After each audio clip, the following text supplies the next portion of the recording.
Hi everyone, Stepan here. I'm going to show you the round 5 game from Pula, and I have to say this was a really tough game.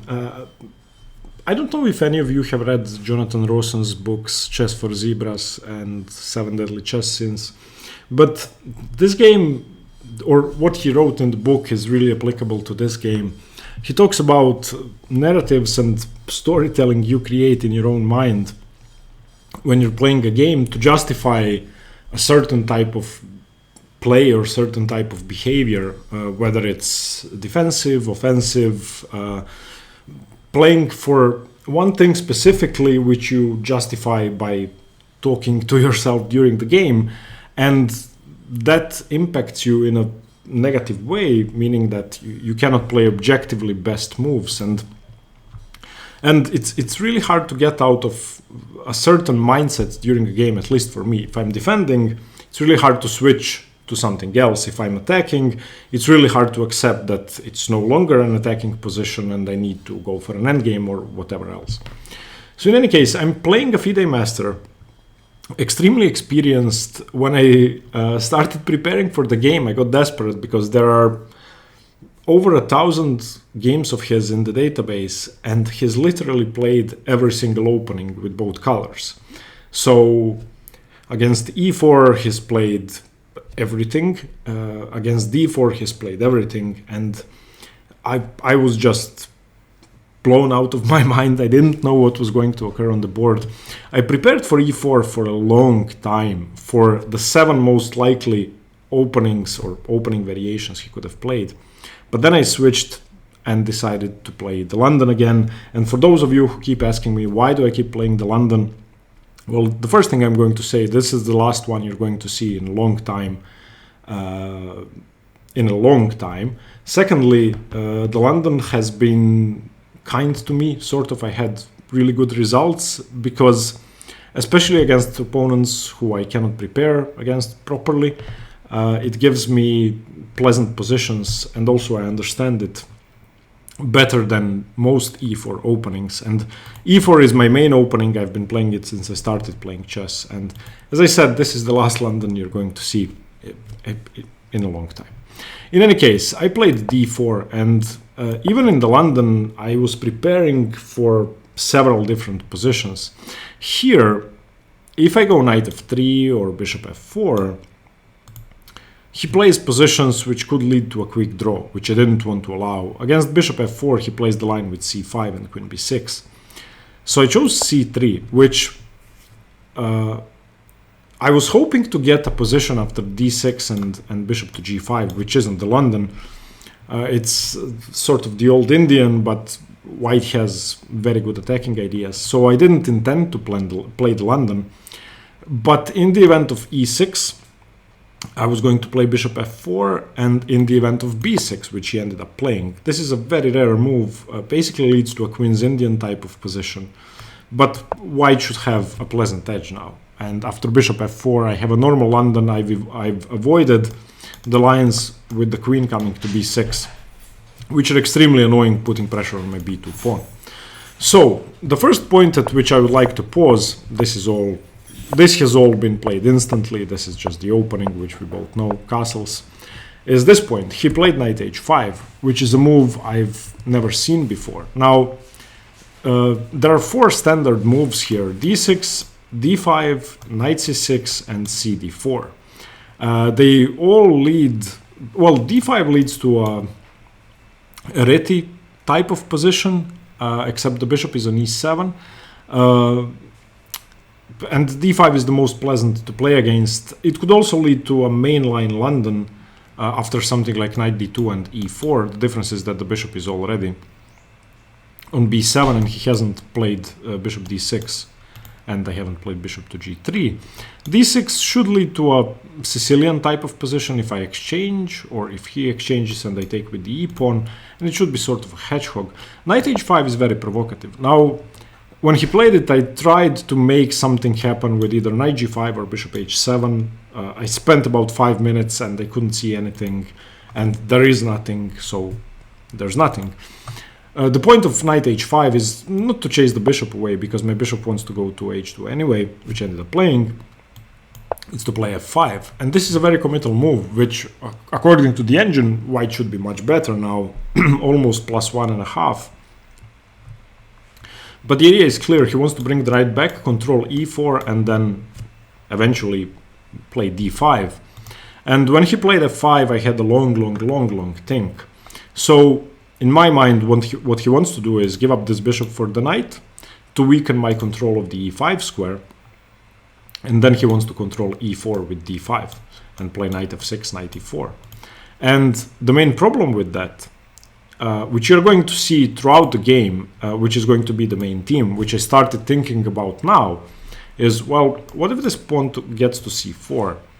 And that seemed extremely scary, because then he would have an annoying space advantage or an annoying pawn majority.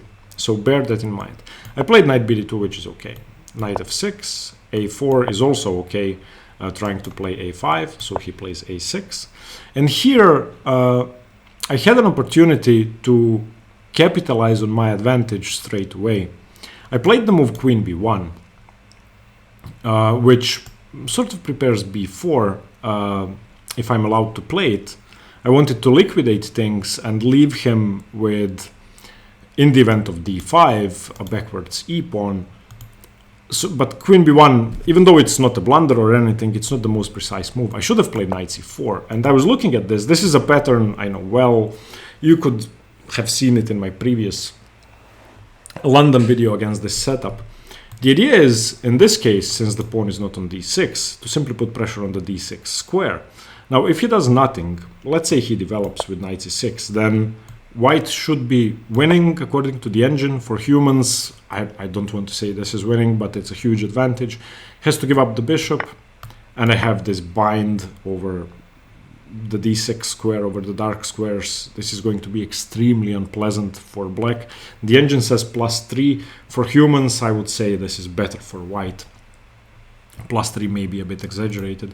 So against knight c4, what I was looking at is d5, which seemed forced.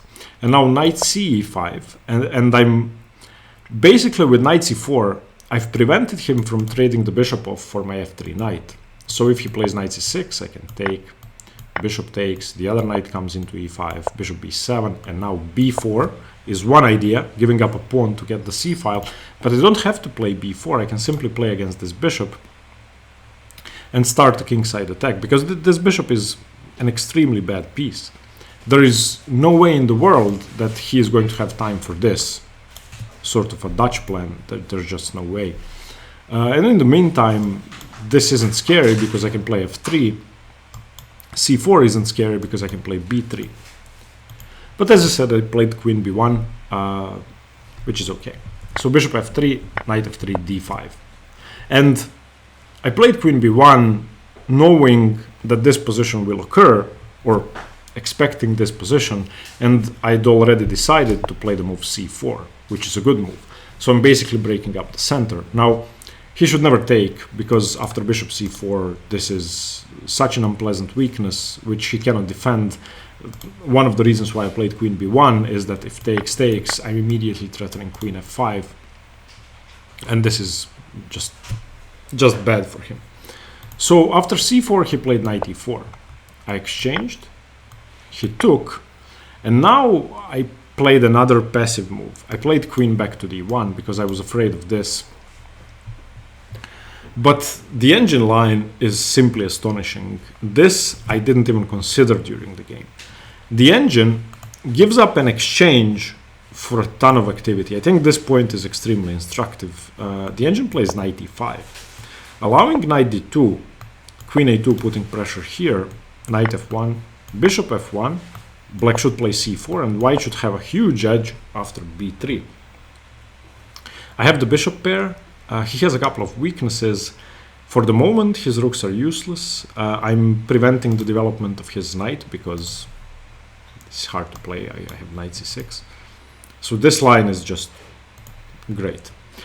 The other way to play, which I was at first intending to do, is takes, b takes, and then rook d1, with the idea of bishop c4. And I was expecting knight c6, I was going to play bishop c4, but I just couldn't see what to do against knight b4.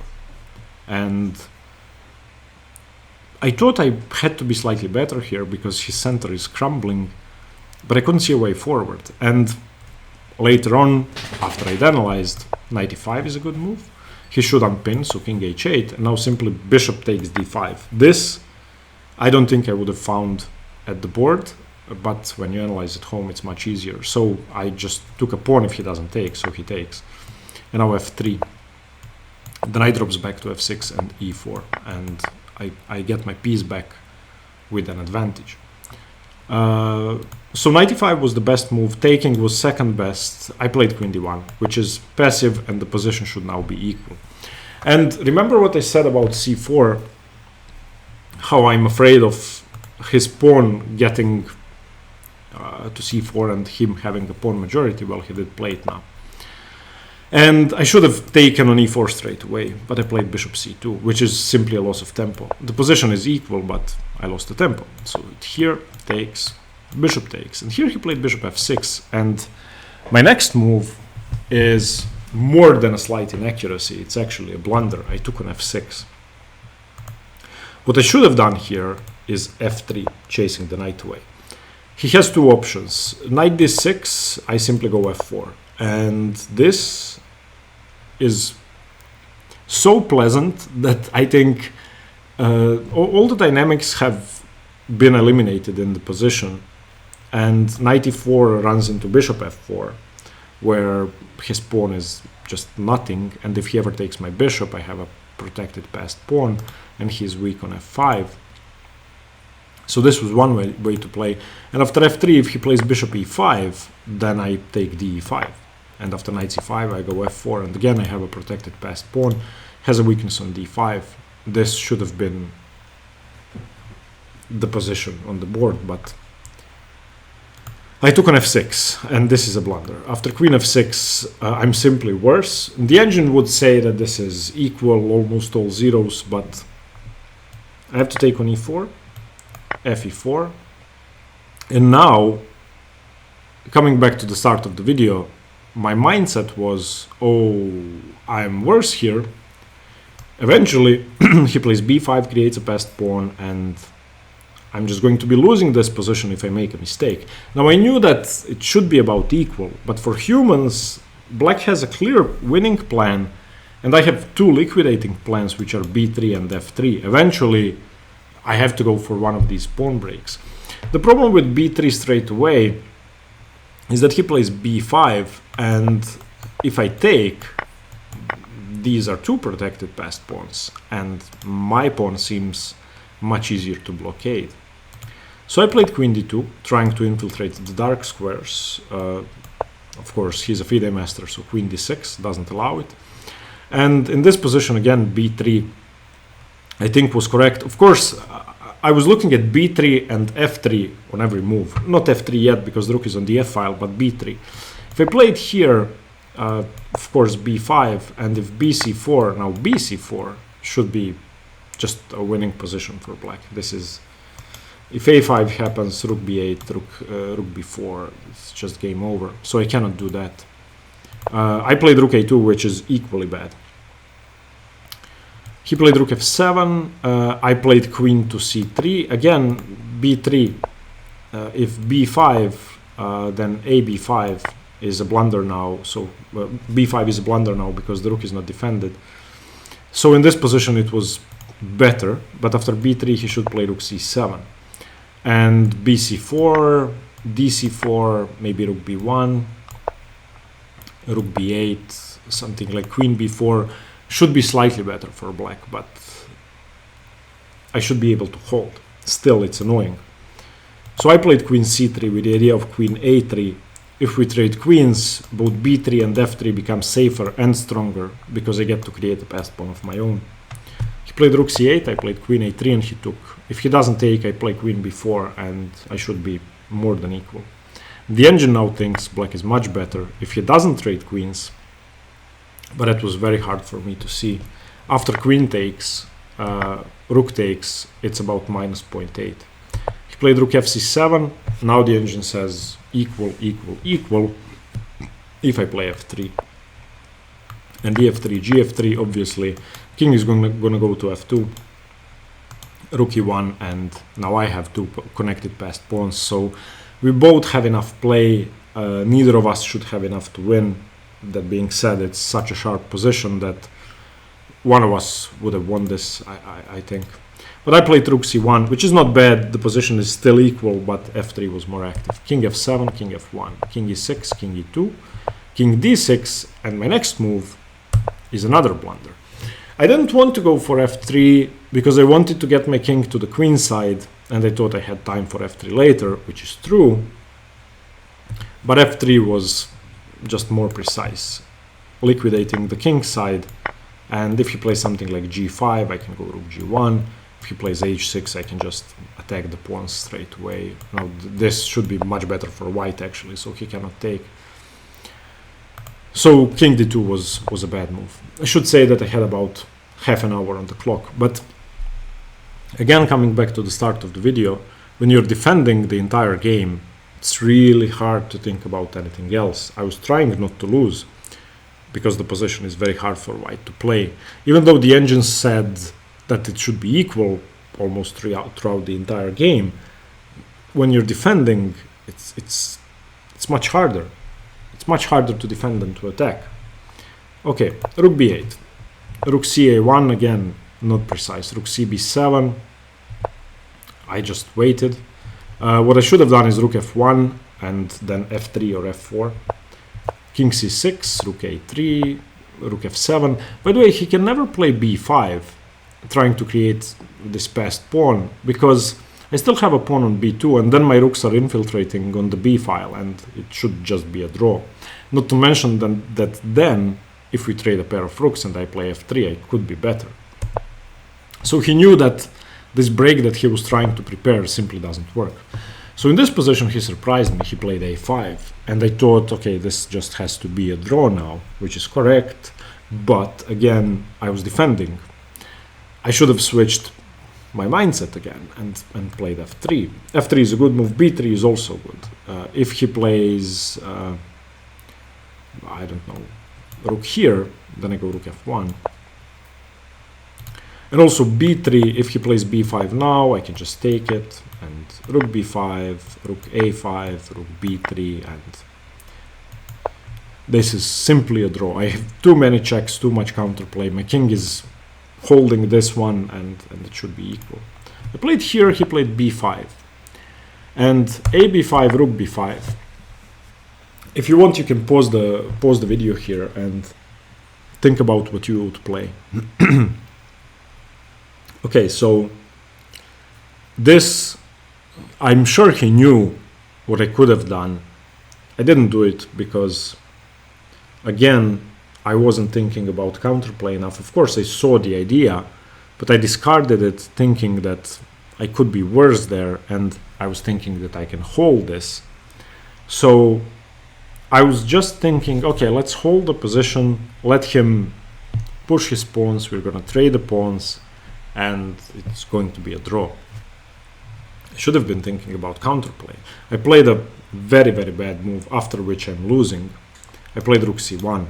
What I should have done, which seems scary, but it's not hard to calculate that it's good, is rook takes.